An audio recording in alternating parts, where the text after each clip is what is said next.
అంతర్జాతీయ test వన్డేలకు good bye చెప్పిన 24 గంటల్లోనే ఆస్ట్రేలియా ఓపెనర్ డేవిడ్ వార్నర్కు కెప్టెన్సీ బాధ్యతలు వచ్చాయి. జాతీయ జట్టులో కాదండోయ్, ఇంటర్నేషనల్ లీగ్ టీ20లో ఢిల్లీ క్యాపిటల్స్ అనుబంధ జట్టు దుబాయ్ క్యాపిటల్స్ కెప్టెన్గా అతను నియమితుడయ్యాడు. ఈ విషయాన్ని క్యాపిటల్స్ యాజమాన్యం సోషల్ మీడియా వేదికగా ప్రకటించింది. కెప్టెన్ మార్వల్ అంటూ వార్నర్ ఆగమనాన్ని తెలియజేస్తూ పోస్టర్ విడుదల చేసింది.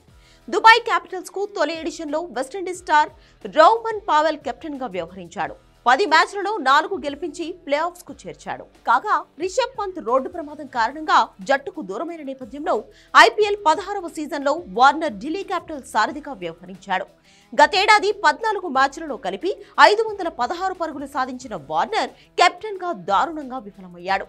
అతని కెప్టెన్సీలో ఢిల్లీ కేవలం 5 మ్యాచ్లే గెలిచి పాయింట్ల పట్టికలో 9వ స్థానంలో నిలిచింది. అయినప్పటికీ వార్నర్ పై నమ్మకం ఉంచిన క్యాపిటల్స్ మేనేజ్మెంట్ రౌమన్ పావెల్ స్థానంలో పగ్గాను అప్పగించింది. ప్రస్తుత సీజన్ కోసం 37 ఏళ్ల వార్నర్ అతడి స్థానాన్ని భర్తీ చేశాడు.